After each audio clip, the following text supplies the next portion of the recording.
So yesterday, someone asked me, "What are some good passive income ideas, Will?" And I was like, "Well, you can go to Google, you can type in passive income ideas, and there's a whole bunch on there." And so I thought I'd go through a couple because they were asking me about a couple, and I thought, you know what, I think passive income, it does exist, but it's not necessarily what people think it is. So people think passive income is like I do something once, I set it up, and then it just goes forever, and I don't have to ever touch it again. That's not necessarily the case. Usually, with any sort of passive income, it's not truly passive. There is some upkeep that's required. So, I mean, the first one that comes up is like buy rental property. Okay, you need a huge down payment. You need a large uh, amount of cash sitting in your bank account to even do that before the bank will give you a loan. So that's out for most people. Now, teach online courses. That's actually a really good one. I like that one. But where people get hung up is they don't know how to set up a website. They don't know how to set up like a course platform. They don't know how to do a checkout online. They don't know how to put the course together. They don't know how to record it. So there are whole industries built around teaching people how to set up online courses, and it is actually a really good business line to be in. So if you have experience with online courses, you're pretty good at it. That's not a bad area to be in. Okay. Now, real estate investment trust, yeah, we're not going to do that. Create an app. Good luck with that. You got to be a coder, and you have to have access to coders, which requires a lot of money. Now, become a blogger. Yeah, you could do that, but it's going to be a long time because nobody's going to notice you unless you have some kind of hook to it. It's not going to work. Then starting a YouTube channel, that's another way. Not a bad way, but the problem with that is you're going to start it, you're going to put a whole bunch of videos up, and then nothing's going to happen. You're not going to get any views for a while. Unless YouTube picks up one of them and it starts taking off, it's very difficult. Now, this one I always looked at, invest in vending machines. I thought that was kind of cool. But again, you need capital up front to do it. Then you need a supplier for all your snacks or pop or whatever you put in there, and then you need to be going weekly to maintain and pick up and restock and all that. It is a real business. It does exist, but it's certainly not passive at all. Earn while shopping online, I don't know what that is. I think to me that sounds like a scam big time. Now, run an affiliate marketing business, that's cool. That's where you actually find products and you like recommend them to other people.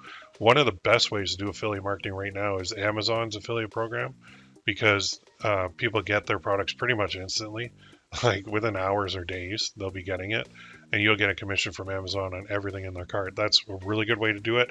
You can also sell courses, other people's courses. Typically, they'll have an affiliate program.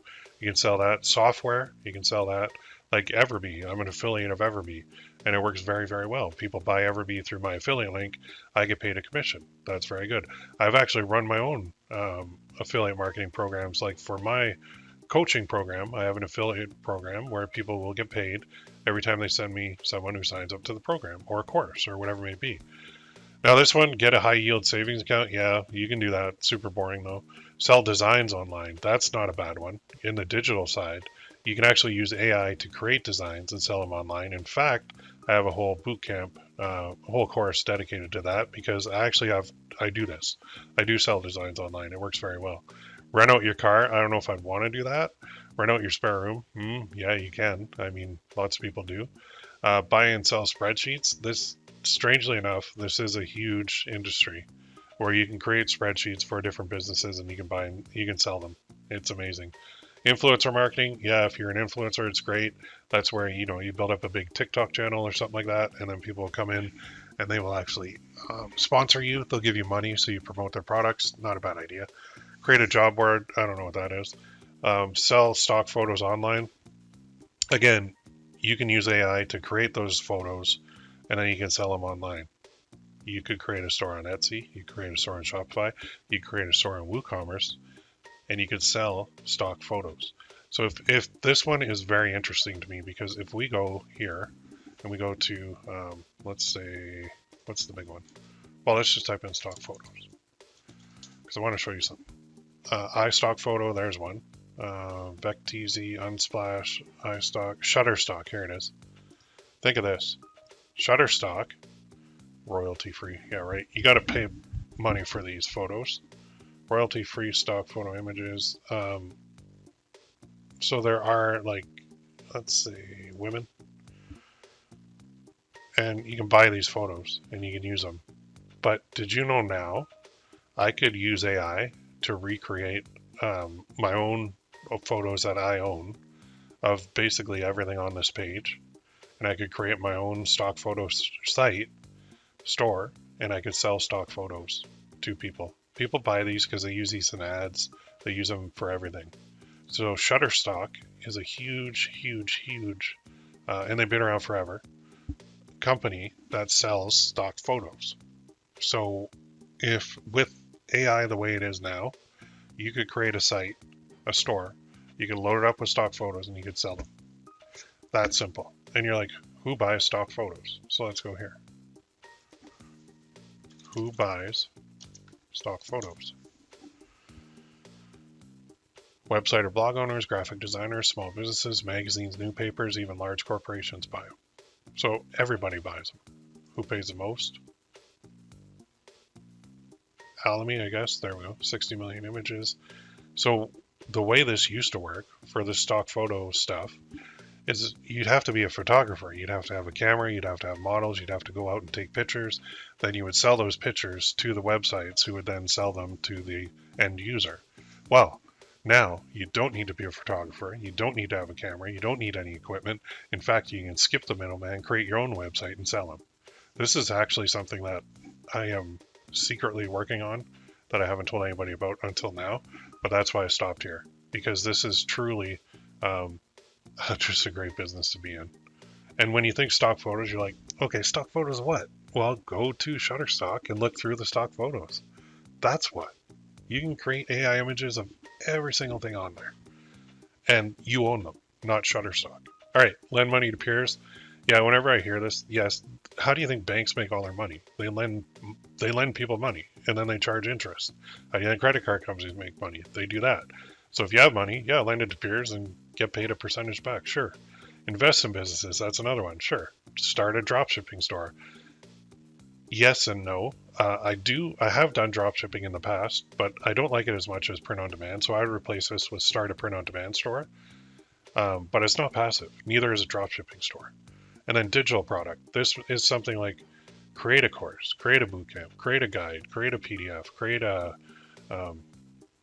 some low ticket item that you can sell and sell it. You can do that. Digital products sell very, very well because people get them instantly. There's no waiting for shipping. It's instant delivery, and they get instant gratification because they can go through the thing right away, whatever it may be. There's a lot of different digital products that you can do, templates, stuff like that. Now, like rent out your parking space, okay.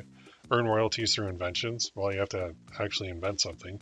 Now, this is one, the last one, which should be the first in my ideas, in my mind.